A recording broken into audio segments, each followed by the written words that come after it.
Hi, welcome back to my channel, the Bag Makers Society. My name's Deb. Today's video is all about my November, well, the rest of November and my December sewing plans. So I thought I'd basically make myself accountable for what I want to sew for the rest of November and into December. You will see behind me, I have some things sort of laid out and put together for what I want to try and get sewn the rest of this month and next month. So basically this has come about because I need to start and sew my stash. I have a really large amount of fabric in my stash and I need to basically start sewing it. I don't want to not buy fabric, but I need to be a little bit more mindful about what I'm buying. I'm really bad at just seeing fabric that I love, buying it, not having a project in mind, or not really knowing what I want to use that fabric for, and then it just gets put into my stash cupboard and I never use it. Or I love it so much that I'm frightened to use it. I don't know what to use it for. And I do the same with patterns. I see patterns, I love them, I buy them, and they might be a little bit out of my comfort zone, or I get inside my own head and think that I'm not capable of sewing them. So they sit in my folder and I don't sew them. So I'm gonna get a little bit outside of my comfort zone and start making the things that scare me, or trying to push myself to make the things that scare me, and start sewing the fabrics and the patterns that I have been stashing for a very, very long time. So like I say, I'm not putting myself on a complete ban, but what I am going to try and do is be a little bit more mindful about the things that I'm buying, why I'm buying them, try and buy things that either complement things that I already have so that they'll go together, or buy things that I don't already have. So anybody who follows me knows that I love green, and I'll buy things just because they're green or because they're leafy print. And then I have so many things that are green and leafy print that, you know, if I sewed every day from now until the day that I'm not here anymore, I will never ever get through them. So yeah, I need to just be a little bit more mindful about what I'm buying and why I'm buying them. So as you can probably tell, I also really love purple too. So I am quite drawn to purple things as well. So that is going to be what I'm doing if I'm going to either events that are selling fabrics, that I will try and go with either a project in mind, or try to look through what I have in my fabric stash and look to see any gaps that I have. So recently a blatant gap that I had was plain or complementary fabrics. So I had all of the patterns, you know, the big loud patterns, but I didn't have really many plains or complementary fabrics. So for things such as pockets or you know, little add-on pieces, so I had lots of things that would clash but I didn't have things that would complement each other. So me and my husband went out the other Saturday and I did buy quite a few fabrics, but I bought lots of plain or very subtle sort of marbled prints, that sort of things, in fabric, in colours that I knew I needed to complement what I already had. So I was very proud of myself and I felt very virtuous. So I am going to go to the Knitting and Stitching show next Saturday. Hopefully this video will either be out before then or possibly on the Saturday. So I will be going armed with a list of things that I need, not that I want. So that is my plan. So as part of that, what I want to do is basically stop hoarding my fabric and start sewing up the fabrics that I've bought, because I love them and because they deserve to be made into things that I equally love made up into beautiful bags and such like. So I have got quite a few projects in mind. I'm probably being quite ambitious, given that I am quite time poor, running a business and lots of other things. But you know, if I'm going to push myself out of my comfort zone, I might as well push myself out of my comfort zone. So I have included some projects that are part of the Bag Makers Sew-ciety Club as well, because although I'm going to be sewing some of them up as part of the club, I do actually want to sew a couple of extras up as well as Christmas gifts and that sort of thing. So I have included them as well. So I'm going to share the first one with you now. I've just had to move my cup of tea out of the way because I could see myself sending that flying. So the first project that I really want to tackle either this month or next month is the Blue Calla Passionflower Tote. And the reason this has jumped out at me is I was watching one of Kasaya's videos the other week and she was sewing this up. I think it was an older video of hers, or it wasn't a very recent video, but I actually really loved this bag. And I'm not normally a one for Blue Calla patterns. My learning style doesn't sit with the writing style of the Blue Calla. I find them not the easiest to follow, but I love the style of the patterns. So I tend to not gravitate towards them, but I always love the finished bags. So in the vein of getting out of my comfort zone, I'm going to make this bag up. Obviously I will be following Kasaya's video because I do love Kasaya's videos, and I'll probably have a look to see if there's any others on this as well. But I absolutely love this. Hopefully you can see on the video, I absolutely love this strap detail here, and I'm going to use, this is kind of a remnant that I have, and I've had this for ages, and there's not a massive amount of it,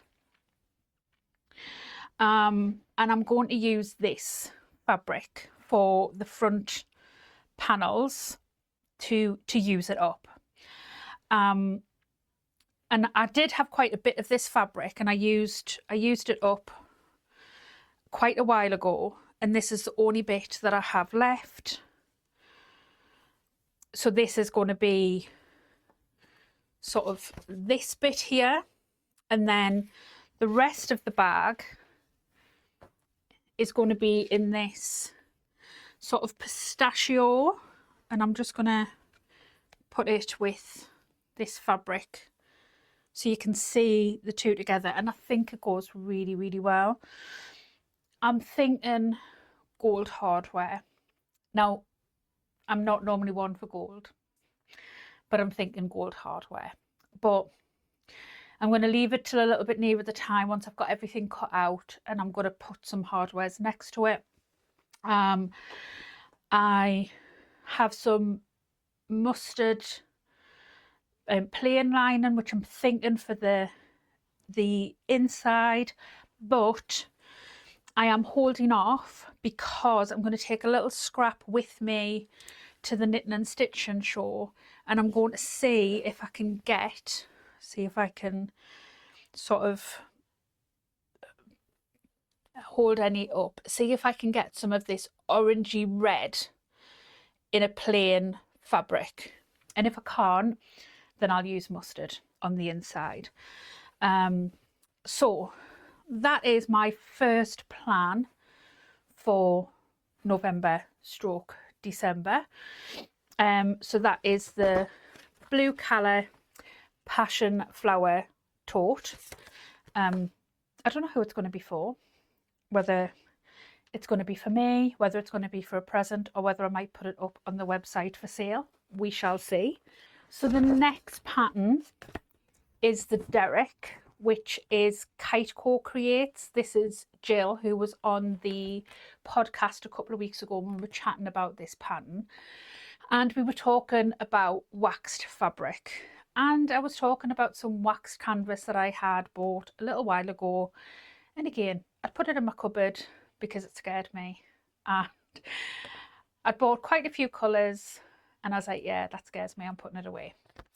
So this messenger bag is, I think it's a fantastic bag for men, which, you know, anybody like me, it's so difficult to either buy for the men in your life or make for the men in your life. Obviously my husband started making his own bags, so you know I can't really make for him now, but there are other men in my life who I would like to make some bags for. So I thought this was going to be perfect, and I have some navy that I'm going to use.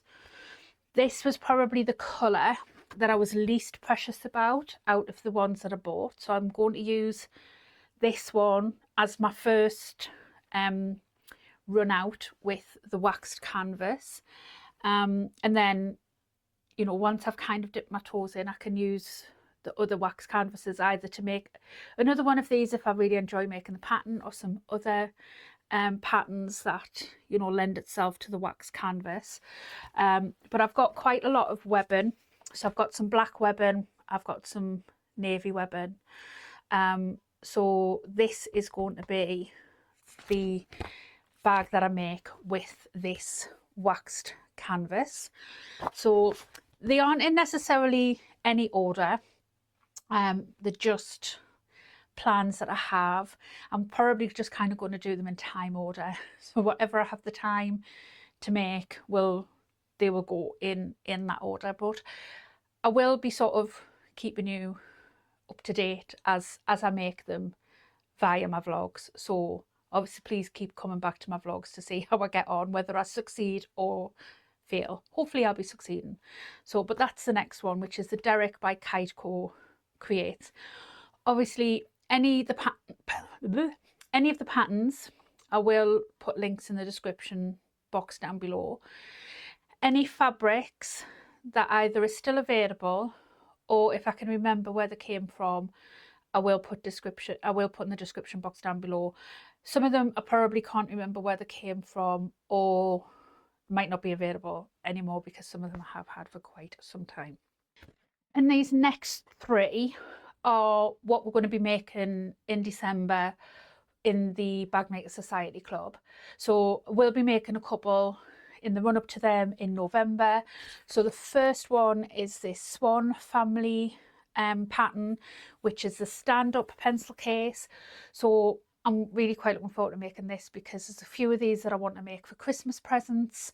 I have actually hunted out, I don't know if anybody's the same as me, but fat quarters. Like, why do I buy so many fat quarters? Like, they're like catnip to me. Like, I think most of these are Aldi ones. Like, I'm walking down that centre aisle of Aldi, and I mean, I'm just ridiculous. So these are mostly sort of like Star Wars, Avengers, Harry Potter, and there's a lot of these that, like, I've got members of my family that are into these sort of things, so these will make really lovely gifts for quite a few people within my family. So if you're in my family, stop watching now. So yes, so I've actually just pulled out all of the fat quarters that I have, so I'm going to I've got quite a big space down here, so these will just sort of sit down there, and then when I get sort of time, I'll just sort of pull the ones together that will go together and then be able to make them up. And I've got a really big stash of zips that sort of sit on my door behind there, so I'll have plenty of zips and everything like that that will go with these. So these sort of standing pencil cases, and then you can sort of like turn them down so that they just become a little pot. So I think these are fab. And this came in the, I don't know whether it was the last one or the one before the bundle from Sew Modern Bags, so that's where that pattern came from. But I will find the link to the pattern that you can go and purchase if you haven't already got it. So I'll move on to the next one now.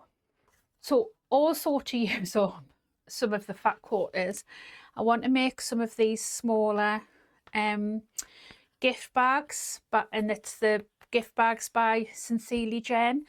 It is available on her website as a paid pattern, but if I remember rightly, if you join her Facebook group, I think it's free. So I'll link the paid pattern, but I'll also link her Facebook group as well, because if I remember, like I say, if I remember rightly, I'm pretty sure it's free via her group. But it's this sort of smaller pattern. I'm not sure whether you can get the bigger one out of fat quarters. Maybe if you've got a couple of fat quarters, you'd be able to get like a couple of the same fat quarters, you'd be able to get them out of them. Or if you mix and match, you'd be able to as well. But I really love Sincerely Jen patterns.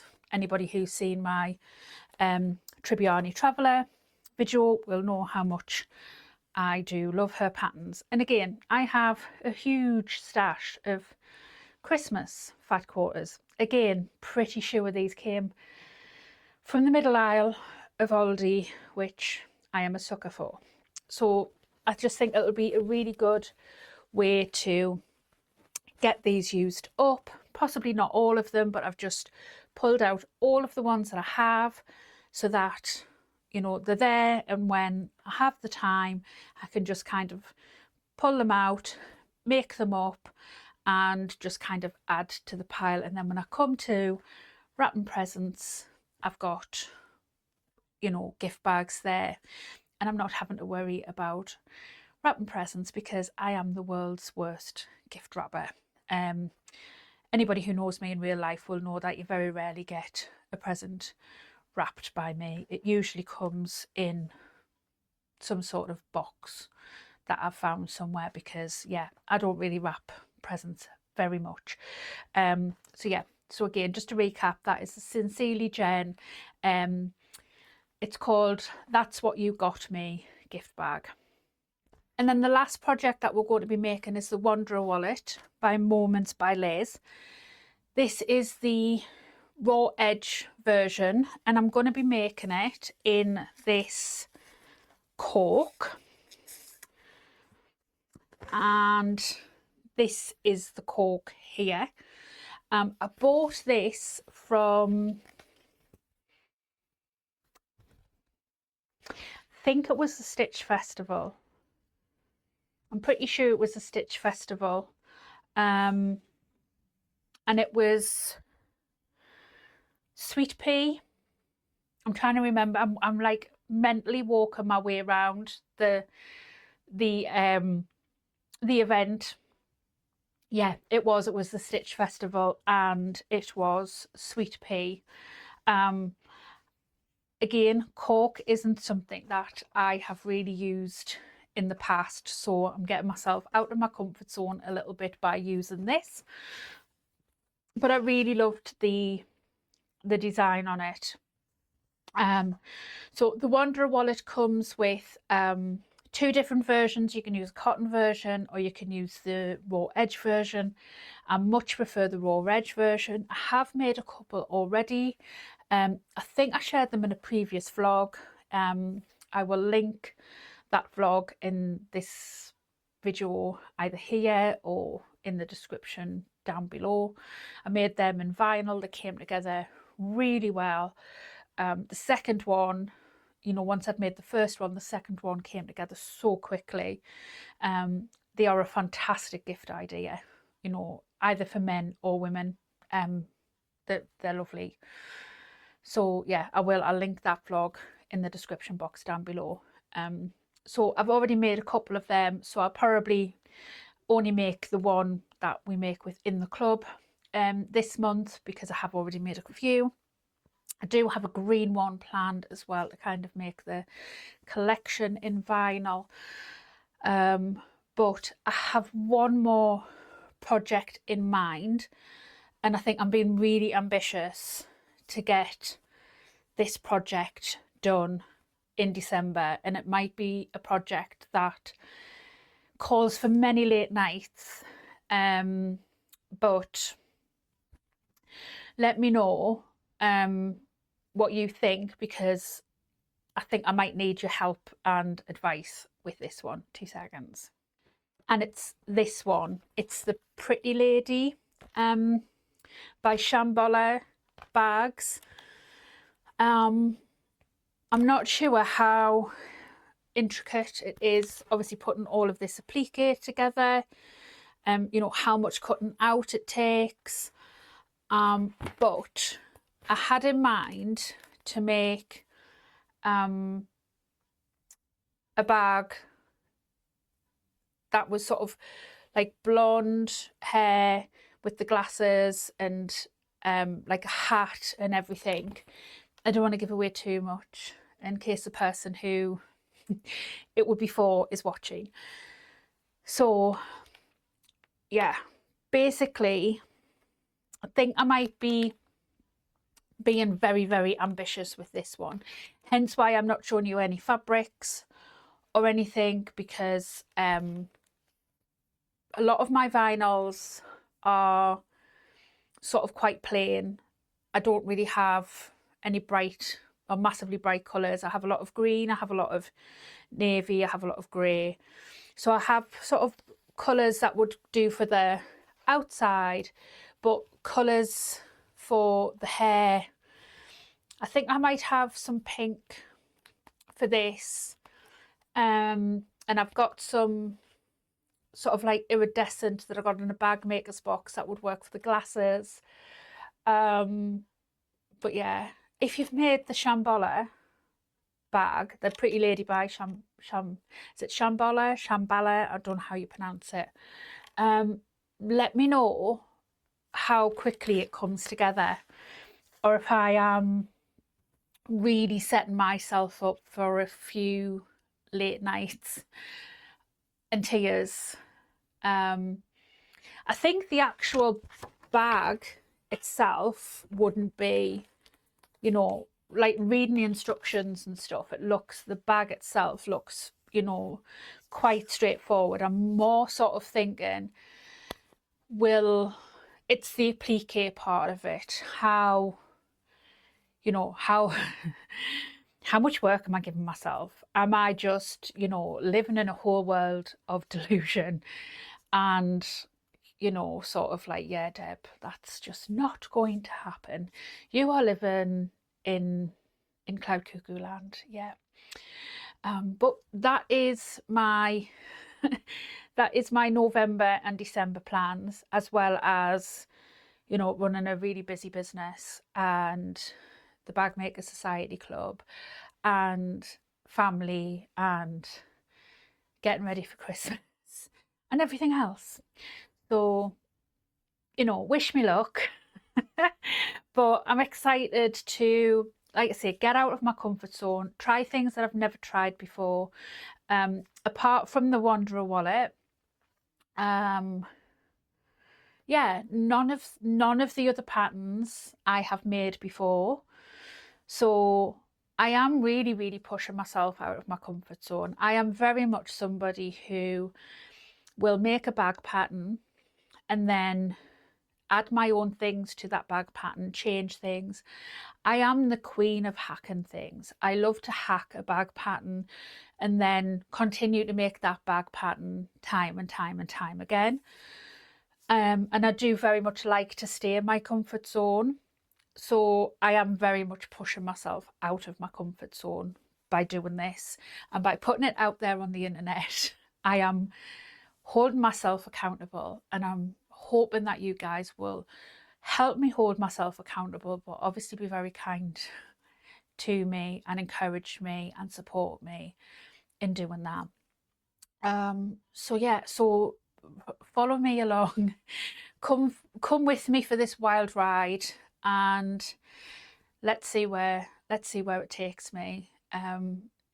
Hopefully it will be enjoyable for yous as well as me, and yeah, I'll see you in the next video. So hopefully you've enjoyed watching what I'm going to make and seeing the fabrics that I've chosen, we may make some changes. I may go to the knitting and stitching show on Saturday and make some purchases and change my mind about some of my fabrics, but hey ho, that is life.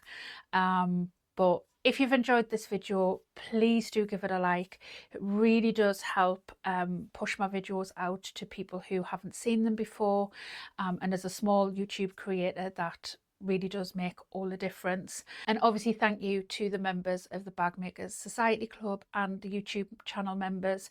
Without them, I wouldn't be able to make videos like this. So until next time, thank you so much for watching, and if you've enjoyed this video, you might enjoy this one.